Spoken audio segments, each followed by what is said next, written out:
Poprosím vás, každý, kto máte záujem o otázku, pýtajte sa konkrétne, maximálne dodržte limit 2 minúty, aby vyšlo na čo najviac stále. Nech sa páči, kto máte záujem.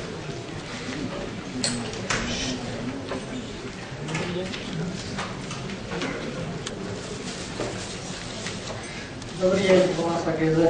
Chcel som sa spýtať na profesora, že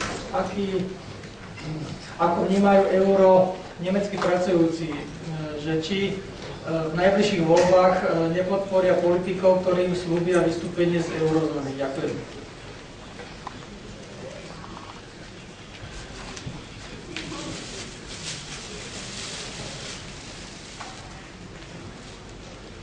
Yeah. Good question. Of course, the German population, especially workers, they are against the euro. It now has become more obvious that other countries are bailed out or benefit from it. The problem is that politicians really don't seem to care what the population, so often as what the population really wants. In the case of, it was really surprising, not only the Social Democrats, but also the FDP, which is supposedly the Liberal Party, and the CDU, Merkel's party, support the euro. There are a few people in these parties that are against, but they are in favor. Interesting was last May, because there was a very important election in North Rhine-Westphalia, and Merkel wanted to delay the bailout of Greece until after the election. But then they did it actually before, and she knew she would lose the election, but she did it anyway. So the political elite, they are really friends with the bankers, and the bankers, of course, are very in favor of this project of the euro, and they have, of course, many doing that. So the established political parties in Germany will not do what the German population wants. And of course, they are also controlling the media. The media is also largely in favor of the euro. Maybe sometimes they upset, or in other newspapers they write against it, but they support it. So I have no much hope in Germans, because basically all established parties are in favor of the political project of the euro. The only possibility that I see is that there arises a new party, like a German Tea Party. I'm surprised that this has not happened yet, actually. But this could happen, especially if inflation also starts to rise in the future. There will be more pressure for such a party that is in favor, like the Trugins or something like this, to reintroduce again the demand.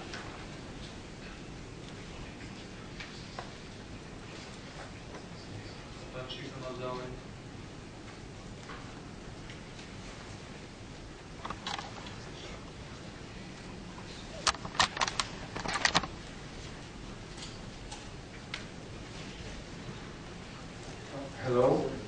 There are many people who would like to change the currency. They're refusing currency. I think that we could go. Can you hear me? Okay. There are some group of people who would like to go back to gold and standard. There are also some group of people who are refusing euro and dollar, and they are thinking to establish new currency. For example, Bitcoins that will be similar to gold standard. That will be limited and will be created from that, like is now with euro or with American dollars. Also, there are some group of people that are also refusing currencies, and they think that we should start to work only by natural resources, like is the gas, oil, and so on and so on. So do you think that could happen that in the future euro will be changed with some another limited currency or with some natural resources?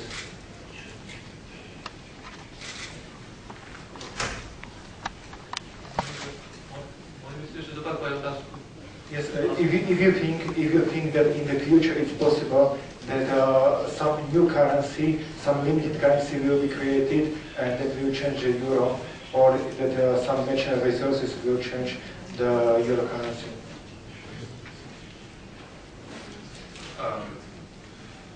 It doesn't look like that politicians really will permit currency competition in Europe, even though there are of course demands that want more currency competition in Europe, or the introduction of commodity money also. But I don't see this happen actually.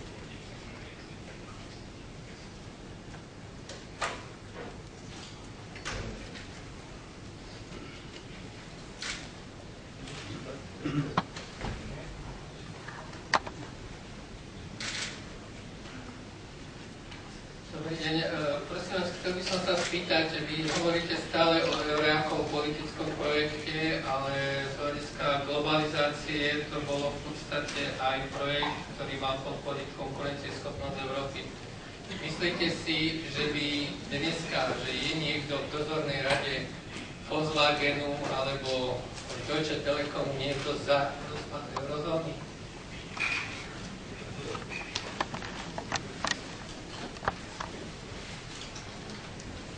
No. And I can also tell you why.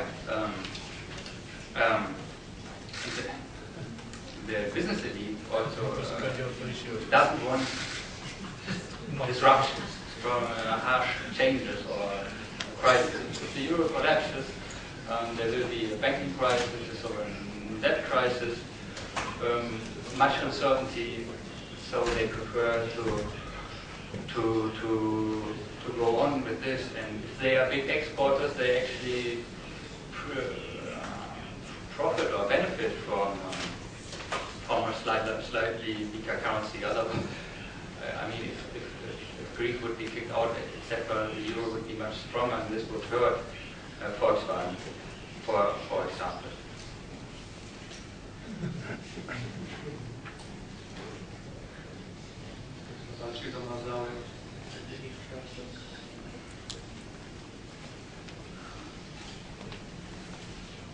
You don't misunderstand.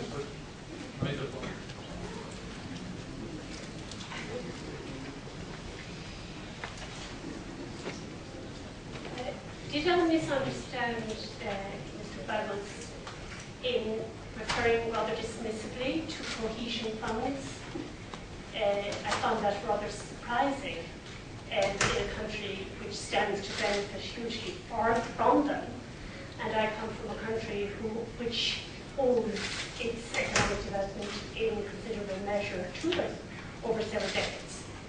Please tell me I've misunderstood, because frankly, if that very idea of cohesion funds to help newer members of the EU to attain a level of economic development roughly comparable to that of the older, more prosperous member states is rejected, then it seems to follow that the whole idea of solidarity is something we reject altogether. I'd like you to comment on that. Well, thank you for the question. I have a specific view on solidarity. I think solidarity should always be, or solidarity by definition is voluntary. So that you voluntarily share something with or help someone else. So I don't think that the cohesion funds have anything to do with solidarity, because they are based on government coercion. We tax some citizens and give it to a government, foreign government. And as you said, also there were many cohesion funds for Eastern Germany. So out of moral and ethical reasons, I'm against this redistribution through coercion. I also think economically it's they're also cost much based. There are huge highways in Spain, for example, that no one uses. We don't know, we don't see what would have done with this money if the private citizens would have stayed the proper owner of this money. maybe some wonderful new companies would have been built and would have improved the standard of living of all humanity. It's a tragedy. Yes, is it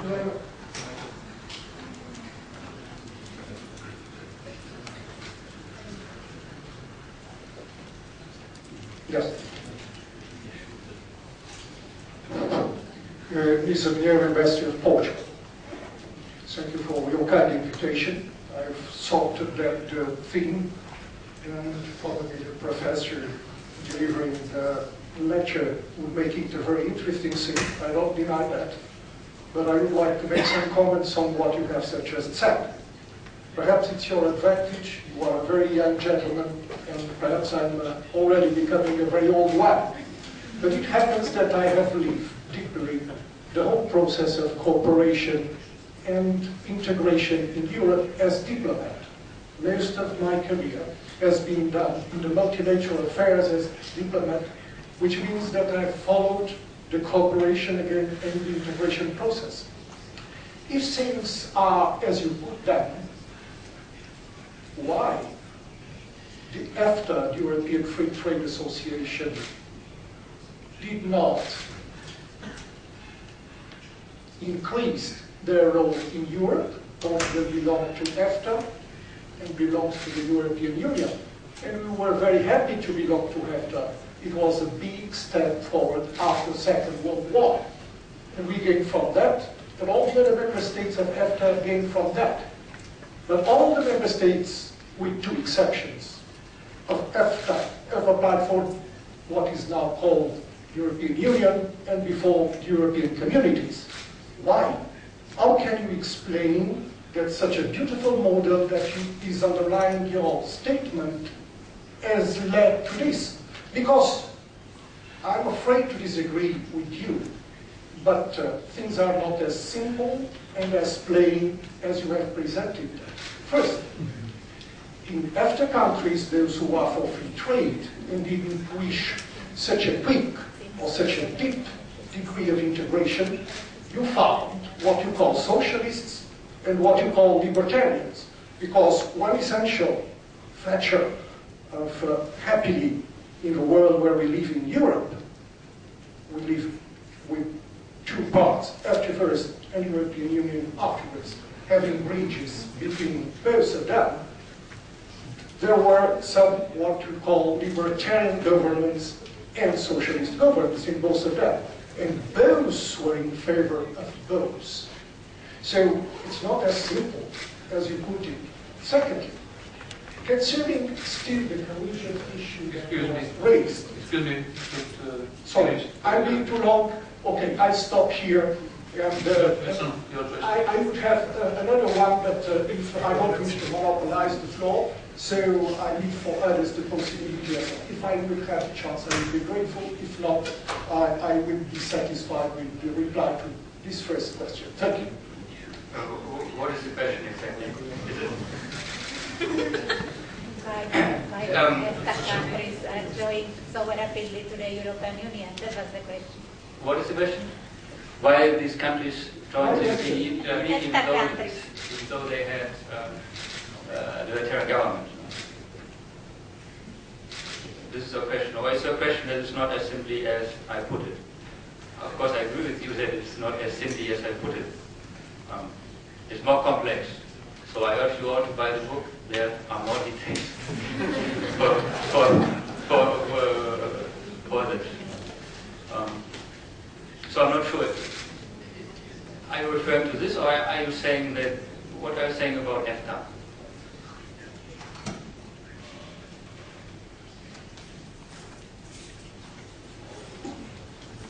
I'm telling that it seems to me that what you have stated implies a model more of the EFTA style than of the European Union style. So my question is why those types of governments which have happily succeeded to each other in Europe have gone for the European Union model and not for the EFTA model. This is one way of putting this in, because this is deeper than this, and we can put it another way, but I don't wish to. So, but it's implied in what you say. It's a socialist project, the European Union, so we should go for something else or another thing.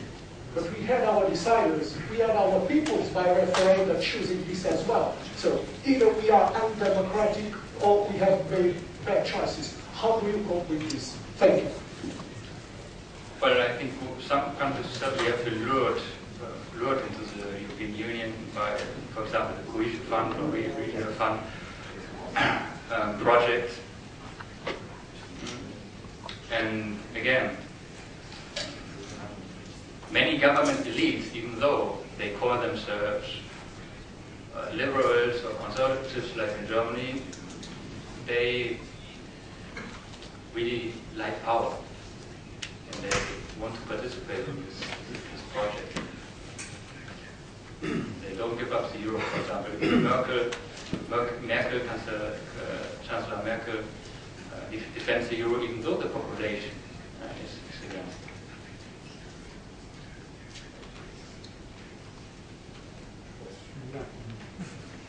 Zobaczmy, kto dalszy. Here.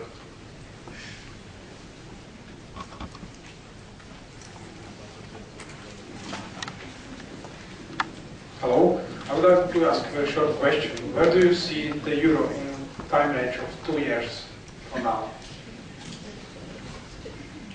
I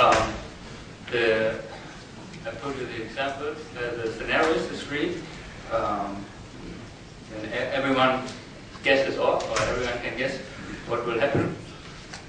2 years is a long time. It depends, of course, what the political elite will do, what they will decide on the pressure of the population. If the Greek population will resist even more austerity measures and force the politicians to go out, or the German population will revolt. It depends on so many things that I don't dare to make a guess how the euro will look in 2 years. But I give you these three possibilities.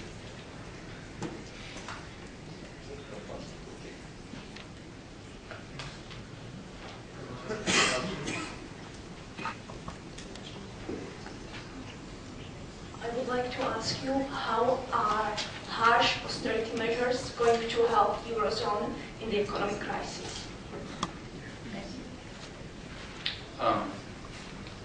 Maybe harsh is the wrong word, because for the private sector they are actually like a gift, like a gentle support. How they have? Well, reducing taxes, for example, privatize government companies, getting rid of monopolies, unfair government competition. The private sector gets more air to breathe. Reducing regulations, flexibilizing labor markets. We have now 5 million people unemployed in Spain. It's a huge tragedy for the families. So, what some people call harsh austerity measures it's only harsh for people depending on the government. Public employees, privileged groups, they will lose their privileges. And of course, government spending would have to be reduced in the sense that they cannot have so high deficits anymore. And the high deficits, in a sense, tend to benefit all of the population in these countries. So if the deficits of Greece are eliminated, then probably to some extent all of the population would lose something in their living standards. Yeah, so yeah.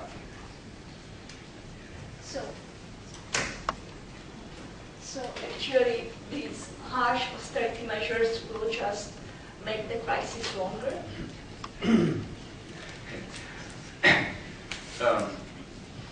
Because we have no defaults, we have no devaluation mechanism for Eurozone, we have high debt. and no productivity. Yeah, but I mean, these measures would get the productivity back. It would lead to lower wages in Greece, for example. It would get more possibilities for the private sector to adapt. There would be adaptations of, or the structure of production would adopt to consumer wishes. Again, companies that are not profitable would be liquidated faster. So the dying slow process would stop. And these productive resources that are now wasted could be put to productive uses much faster. So we would get out of the crisis much faster. It would be marvelous, but I don't think it will happen.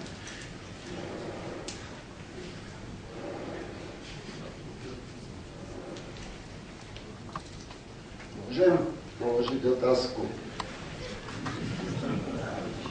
Ja mám otázku. Nežijeme len v europriestore, žijeme v globálnom priestore.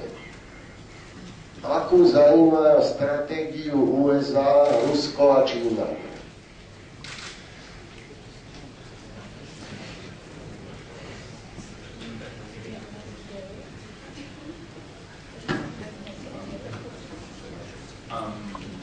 Very interesting question. Continue.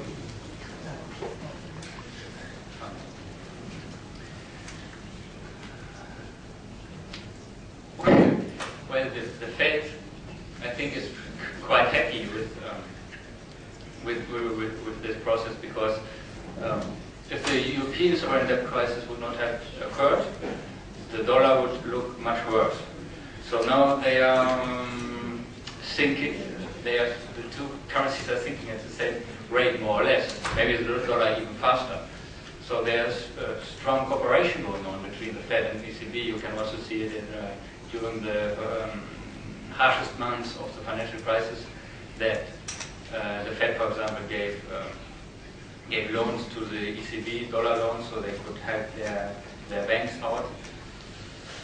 So there's cooperation on the highest level between the Fed or the US government and the ECB, and the Fed also, or the US government is also interested that there's not defaults in Europe, sovereign defaults, because this will also affect their banks, first directly and also indirectly through the European banking system. So I think elites all over the world work together. Interesting is also the case of China that said or did already purchase Spanish and Portuguese government bonds to support this. I'm not sure what the political motives are behind this, but they seem also have interest to support on Russia. I'm not sure.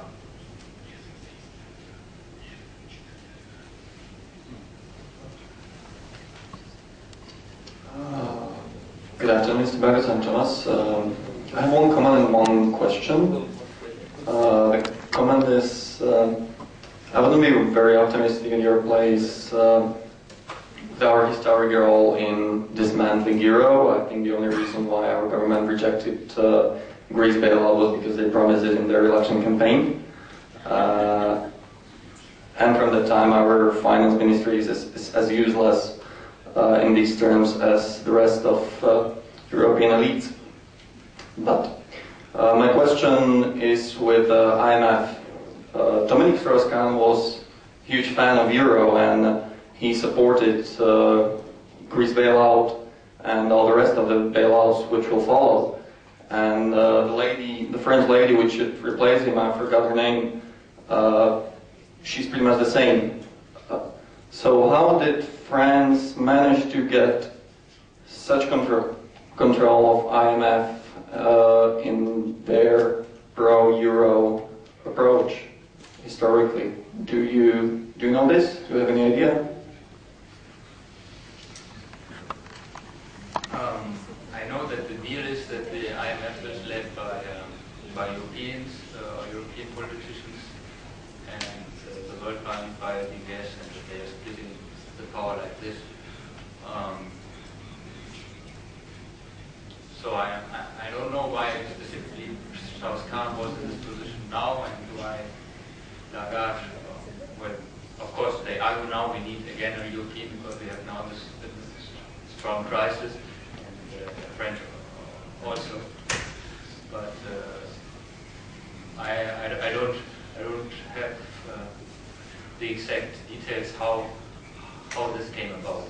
The strong influence of France also in the IMF. Good evening, Mr. Bagus. What's your opinion about the Czech Republic? We talk about the economy, euro, and free trade, for example. Thank you very much. What's my opinion on the Czech Republic? Yes. Well, they have been clever to stay out of the euro. They have free trade with the rest of the countries of the European Union. I think they're doing well.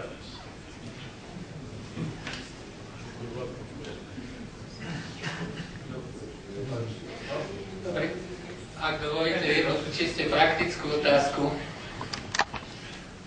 Pretože žijete v Španielsku a ste Nemec a hovorí sa, že aby človek si dobre zažil dôchodok, tak treba mať na konci kariéry asi 300 000 eur, mať naškorených, teda v západnej Európe. Aké je vaše odporúčanie pre španielského a nemeckého dôchodcu s týmito úsporami, čo majú s nimi robiť, aby sa dožili naozaj dobrého dôchodku, ako aj tieto peniaze? Well, not to have it in cash, to have it in real values. It depends. In Spain, for example, the housing prices are very high, still only 20% off the highest top bubble levels, so I wouldn't recommend buying houses there. In Germany, as I know, I think the prices are not high, so I think they could buy a house, for example, or they could buy other real values, stocks, or precious metals.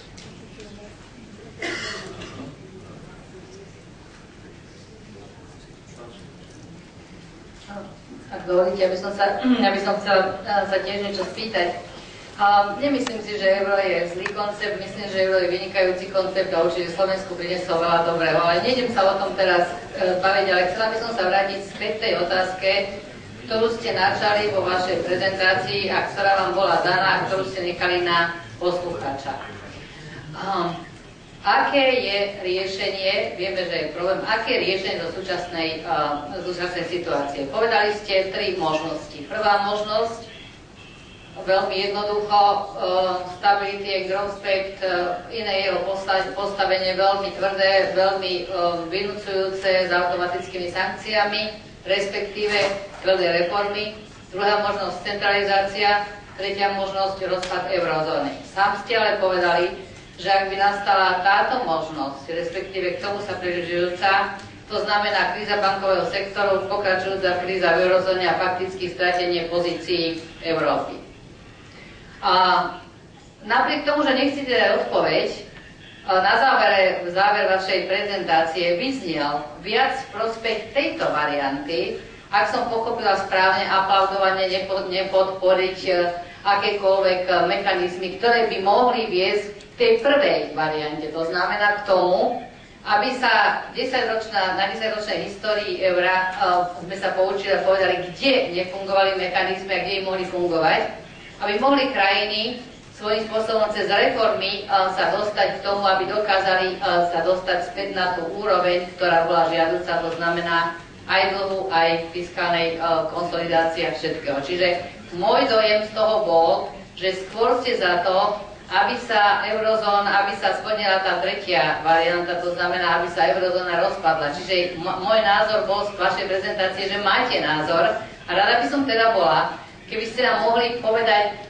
čo ďalej? To znamená, ktorá z tých variant je podľa vás realistickejšia ekonomicky, politicky a z hľadiska budúcnosti Európy ako takej? Ďakujem pekne.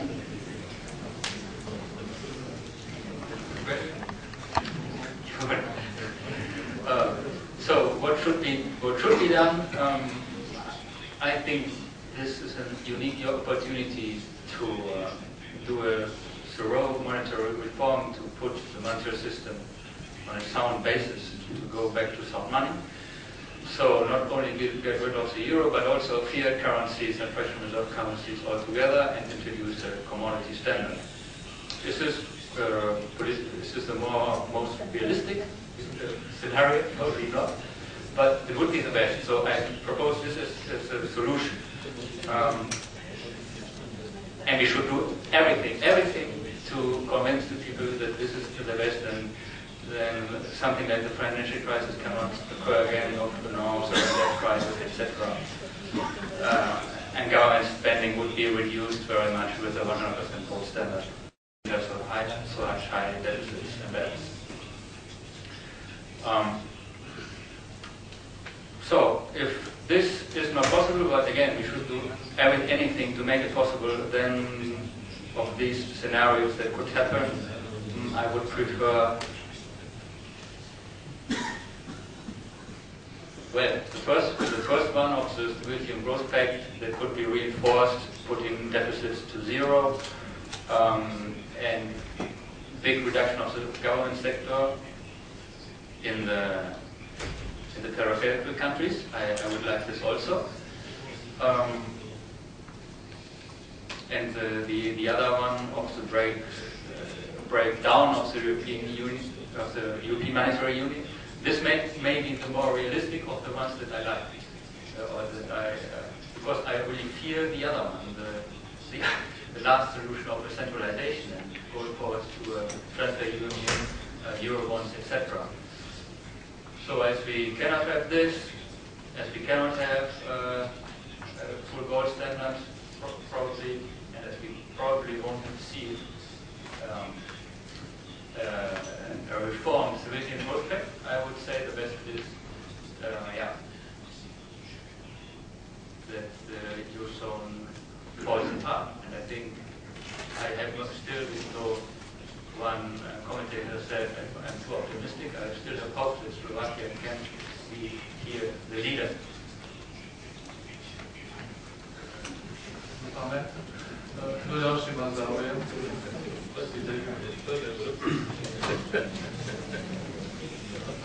Len toľko, vieme si predstaviť ekonomické dôsledky pre Európu tohto kroku?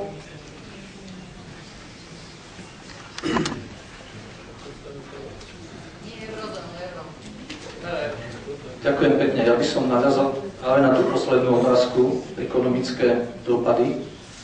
A spýtam sa takto. Európa urobila politicky a ekonomicky dosť veľa na to, aby postavila eurozónu a postavila projekt eura.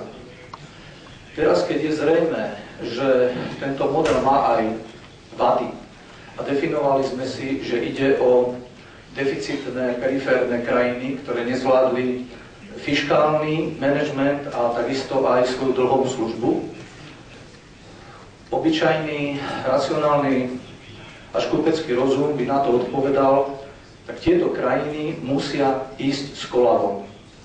Jednoducho nie je možné, aby kvôli 1, 2, 3 krajinám trpela viac ako 20 iných krajín. Oproti tomu vy nanášate tézu rozpadu eurozóny.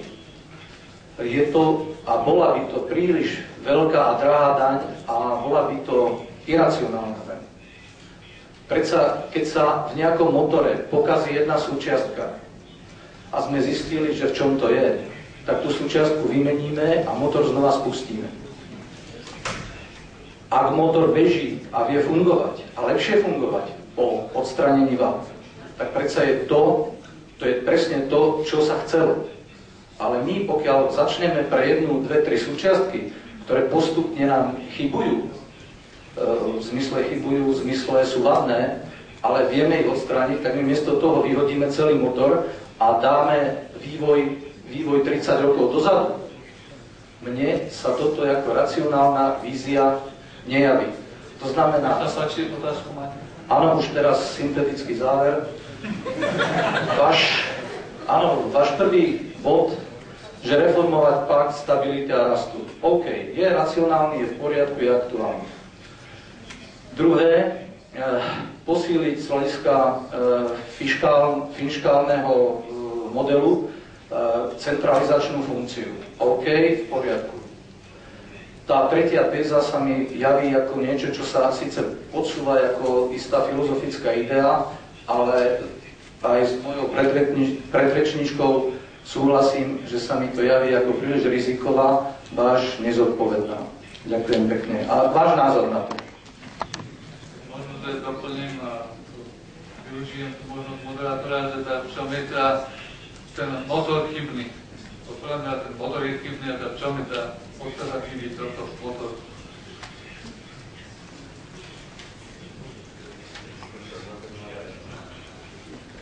Yeah, well, the main flaw is that we have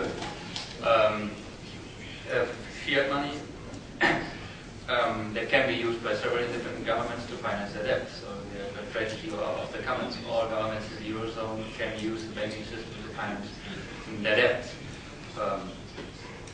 Well, if you just change one component of the engine, that would be, of course, the first to reform the Stability and Growth Pact and introduce harsh austerity measures on the peripheral countries. It's good work, but right now I don't see it really happening. The most realistic scenario is the splitting up of the Eurozone, and there will be maybe a D-mark-led bloc, or the other currencies pledge their currencies to the D-mark, as had been before the euro, and the discipline of the Bundesbank does discipline the rest of the countries. But again, the rule, fiat money, paper money system is right from the root. So there must be a final, definite solution to this problem, which would be to introduce a full commodity standard. And the problem is the crisis will be there. We can decide if you want 20, 30 years of a zombie economy, like it looks like now happening, or if you introduce a central government and then it will blow up in a hyperinflation, or if we do now the severe reform of the monetary system and put it on some basis. Of course there will be disruptions. I mean, always when slavery was abolished, there were disruptions. But that doesn't mean we have to continue with this. Skutočne, ako povedal Philipp Bagus, aj odpoveď k euru potrebujeme naozaj slobodné peniaze. A tiež povedal, že je potrebné hnutie za slobodné peniaze. A pevne verím, že aj takéto prednášky napomáhajú minimálne rozmýšľať o tom, že sú aj iné cesty a tie iné cesty môžu zabezpečiť skutočne zdravé peniaze a slobodnú spoločnosť. Preto ešte raz chcem vám všetkým poďakovať za dnešnú účasť, že ste prišli v takom hojnom počte a najmä chcem poďakovať nášmu prednášajúcemu za jeho prednášku a za diskusiu. Thank you very much for the presentation.